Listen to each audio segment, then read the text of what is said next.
Blessed morning kanatong tanan. Welcome sa ato ang daily devotional nining buntaga. Sa gihapon inyong makauban si Pastor John. Atong verse nining buntaga nasa James 5:16.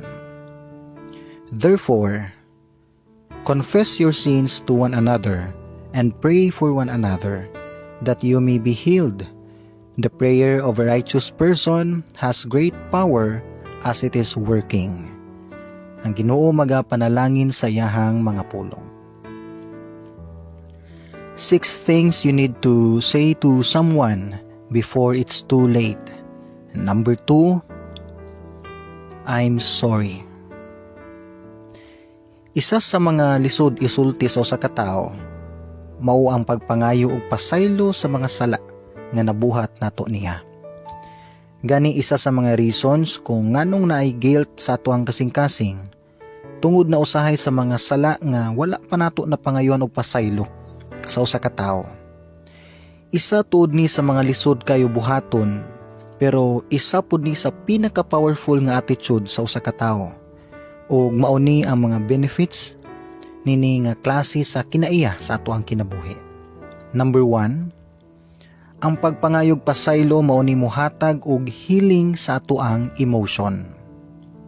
Mao ni ang point ni James nga magsugod ang tinuod nga healing sa imong emotion sa dihang naa kay open heart sa pag-confess sa imong mga sala sa imong isig ka tawo. Ingon niya sa James 5:16, therefore confess your sins to one another and pray for one another that you may be healed. Ang tinuod, sakit nga experience or feeling kana magtipig bitaw tag kasuko sa ato ang emotion. Makonsensya ta every time ato ning mahinumduman or mahinumduman nato ang mga sala nga nabuhat nato sa usa ka tawo. Labi na kung makita nato ang tawo nga atong nabuhatan og dili mao.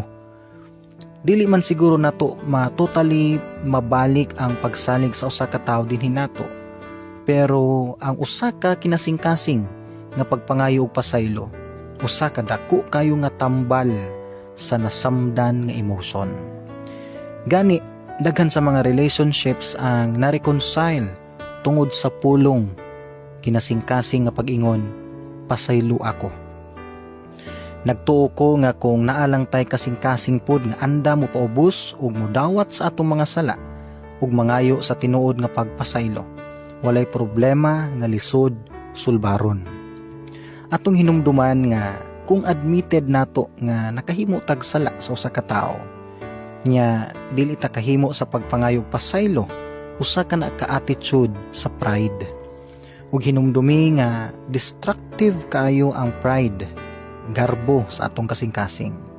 Bisan unsa pa na nga klase nga group, relationships, destructive gyud ang pride. So duo lang usa ka tawo nga angay nimo pangayuan o pasaylo.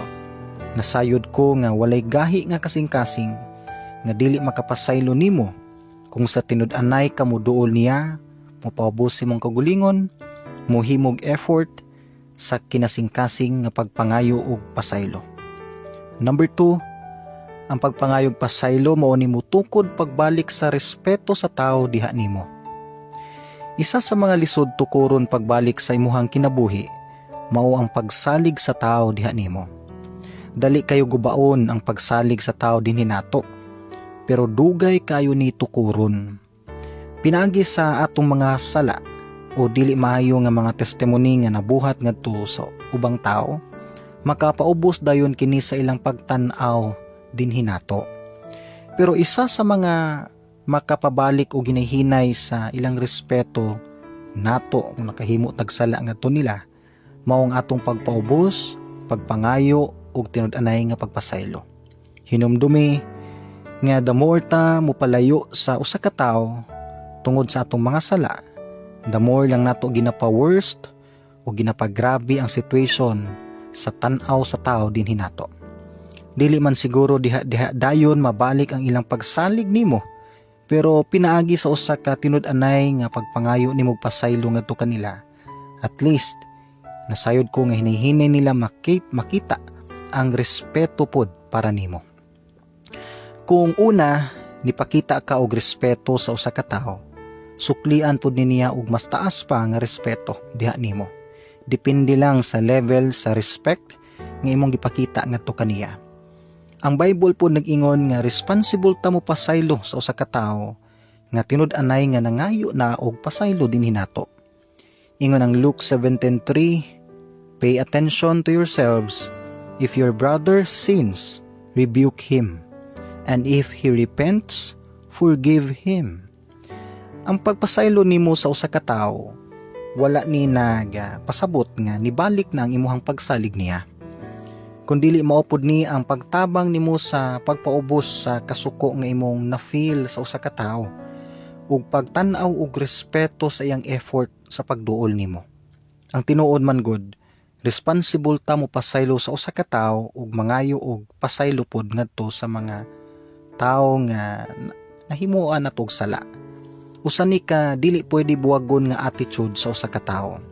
Kung gusto ta pasayloon dayon sa mga sala nga nabuhat pod nato sa uban, dapat ka maupod ta mo pasaylo sa mga tawo nga sincere nga nangayo og pasaylo nato. Busa, hinumdumi ang mga tawo nga nabuhatan nimo og dili maayo nga mga butang. Deserving sila nga imong lingion pagbalik. Tungod kay nagtuo ko nga walay sala nga dako sa kinasingkasing nga klase sa pagpangayog pasaylo. Duula sila sa imuhabang mga ginikanan, sa imuhabang kapares sa kinabuhi, sa imuhabang mga anak, imo bang mga higala, o bisan sa usa ka ordinary lang nga tawo sa imong kinabuhi. Isa sa pinakasakit nga feeling abi nimo, kanang andam na unta ta mangayog pasaylo ug mopaubos, pero dili na niya madungog pa ug makita ang atong mga efforts. Gani, dili tanang pagpangayo og pasaylo atong hinumduman nga pasabot nga ikaw dayon ang nasayop, kundili pagpakita lang nimo ni usahay nga givalue nimo maayo ang inyohang relationships. Tungod kay usahay ang tinuod, daghang aspect sa atong mga relationships nga wala ta kahibalo nga nakasala na diay ta ug nakapasakit na diay tagtao. Busa kung kinsa man ang tawhana karon ang imong plano duolon, ayaw na dugaya pa. Samtang pwede pa nimo mapakita niya nga naay pay part sa imong kinabuhi nga angayan kang paminawon ug mao nang pag-ingon nimo og pasaylo ako. Ang Ginoo magapanalangin nimo, magampo ta. Pasaylo ami Ginoo sa mga higayon nga nadalami sa among kahadlok, kaulaw, o pride sa dili pagpangayo og pasaylo sa usa ka tawo. Tawo nga napasakitan namo. Ginoo tagay mi kasing-kasing nga anda mo paubos ug anda mo dawat sa among mga kapakyasan, mudawat sa among mga sala. Anda mapud Ginoo ang usa ka tawo nga plano namo duolon. Plano namo pangayuan sa tinud-anay nga pagpasaylo. Unta Ginoo, dili pa ulahi ang tanan ug mahimo namo ni samtang iya pang madungog ug makita ang among tinud-anay nga pagpaubos. Among gisalig kanimo ang tanan sa ngalan ni Jesus. Amen ug amen.